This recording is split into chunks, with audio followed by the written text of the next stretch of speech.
John Corrales.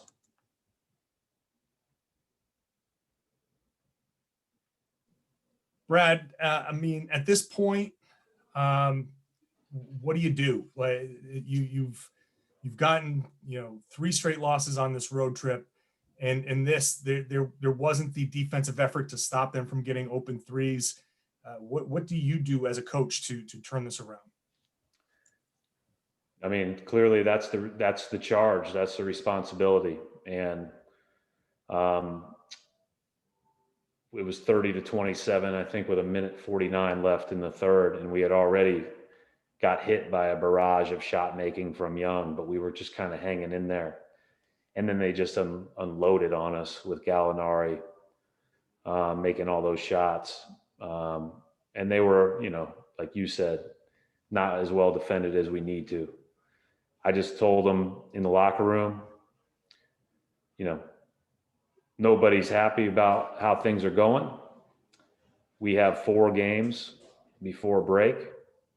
And these 4 games, from a mental energy and a physical energy and everything we have, are as pivotal of 4 games as we'll play all season. So our focus will go to that. This is a tough one, but if anything, I think that first 2 games on the trip, we gave ourselves a chance. Tonight we never did. Obviously, very frustrating. Gary Washburn. Hey, Brad. Obviously now it's become more mental. Are your messages getting through to this team? Are you going to have to do something different in terms of how you approach this, coach, speak in the locker room? Are you going to have to become a screamer? Not that you aren't already, but are you going to have to do something different? Because it just seems like something it's a disconnect there. Well, I would say, Gary, what I say to you and everyone else is not what I say in the locker room necessarily. And how you say it is certainly very important. And I'll have had my moments, let's put it that way. That said, I think this team looks like right now it's balancing playing unconfidently and unsure with the fact that we've had a couple that slipped away. And so the only way I know to get that back is to dive on the floor, is to take charges, is to sprint to help your teammates up, is to fight for every single possession. And that's our charge. And I don't know how to say it any more clearly than that, but it'll be said in whatever way it needs to be said. And we just need to find, make sure that we're doing our job. Listen, none of us are happy with the job that we have done. And I should be first and foremost on that list with where we are. That said, I also realize that we're in a situation where we have a lot of guys going through it for the first time, and there is a confidence to winning that you gain from earning winning. And we have a lot of guys that haven't done that. We have some that have. And, we'll make sure that we do everything we can to earn that confidence with our work. Adam Himmelsbach.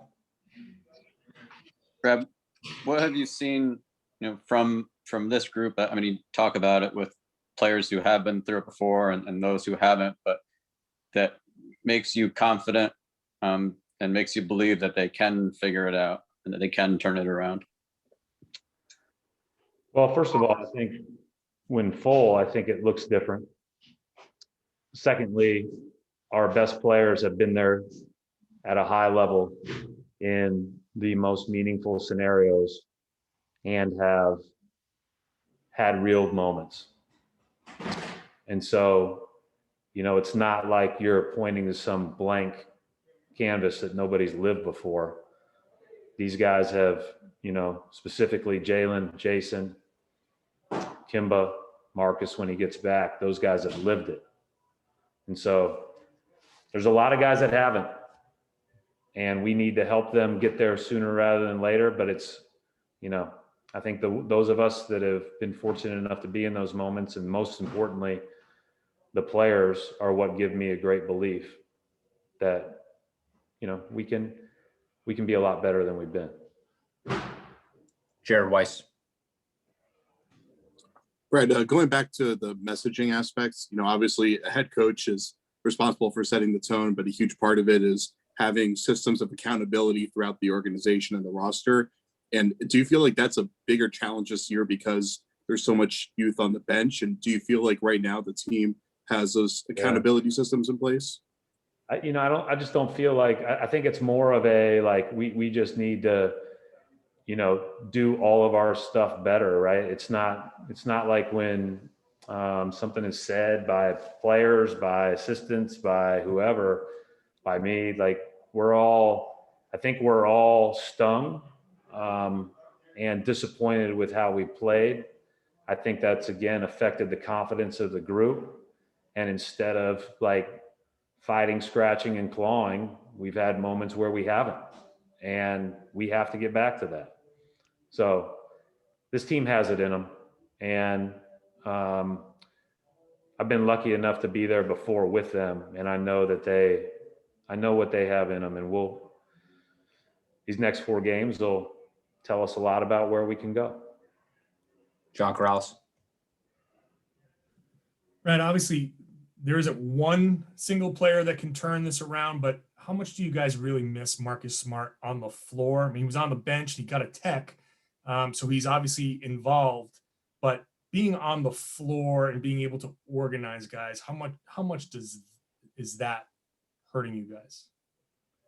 Well, number one, it's twofold. And I don't want to, you asked me the question, so this should not be taken out of context as making an excuse, right? So we should play better than we have without him. Number one, what he brings to the table is obvious on both ends of the court. It's statistically backed up. It's just anybody that watches basketball knows that, right? The second part is that it makes it so that your rotations, you always have 2 of those guys in the game. And so that's obvious, something that has been hurtful, but it's no excuse for not finding a way to win the New Orleans game. It's no excuse for, not being a couple possessions yesterday, possessions yesterday. And we may have gotten beat tonight anyways, because sometimes you get hit with a flurry of haymakers in the NBA like these guys did to us tonight, but we could have been in a better position had we played better. Final question for Coach Gary Washburn. Hey, Brad. Young throwing the ball off of Grant's back to score the bucket. Them kind of measuring how far they can shoot threes. When teams find vulnerabilities, they take advantage. There's no forgiveness in this league. Do the players watch that, and do you let them sink that in? Do you point that stuff out that teams are literally trying to embarrass you at this point when they see that you're slipping or not playing well? Well, this is an unforgiving league, right? I mean, you've watched it for a long time. You've seen all this. Like the minute you have you have issues, people are trying to take advantage of it. When you have something on the court that people feel like they can expose or exploit, they're going to do that over and over and over and over until you change. But that said, the play by Trey was just a really heads up play. That's not like, that is what it is. But the deep threes and everything else, on a lot of nights you feel pretty good about those shots, but tonight you didn't because they all went in. So, first of all, I think anybody can win on any given night in the NBA against anyone. That's been proven time and again.